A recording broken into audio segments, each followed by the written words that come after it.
আমাদেরকে উজ্জীবিত করে দিল। এর জন্য আমরা সুদূর নদিয়া থেকে এসছি, যাতে করে মসজিদটা আবার নতুন করে বাবরি, আমাদের ঐতিহাসিক বাবরি মসজিদ যেন বাকি থাকে।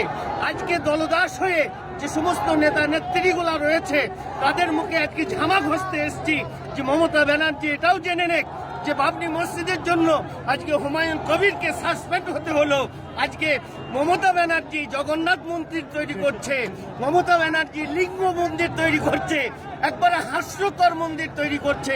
তার জন্য মমতা ব্যানার্জির কোনো কিছু নাই।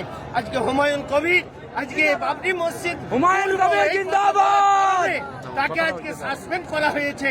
আমরা চাই হুমায়ুন কবিরের পাশে থেকে হুমায়ুন কবিরকে আরো উচ্চ র্যাঙ্কের আমরা পদ দিয়ে তাকে আমরা ভারতবর্ষের বুকে সর্ববড় নেতা হিসাবে আমরা দেখতে চাই। আজকে এই বাবরি মসজিদ আল্লাহর ঘর। আল্লাহ কালামুল্লাহর ভাষায় বলেছেন, ওয়ান্নাল মাসাজিদ লিল্লাহি ফালা তাদউ মাআল্লাহি ইলাহান আখার। মসজিদ আল্লাহর জন্যই বানানো হয়, আর সেখানে ইবাদত করাই হয়, সেখানে অন্য কোনো কিছু হয় না।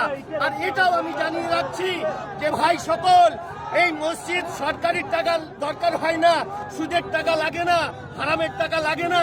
তাই ওই ববি হাকিমের হারামের টাকা এখানে আসবে না, চৌধুরীর হারামের টাকা এখানে আসবে না, অন্য কোন নেতার হারামের টাকা আসবে না, এখানে রবি চৌধুরীর হারামের টাকা আসবে না, হাসানুজ্জামানের হারামের টাকা এখানে আসবে না।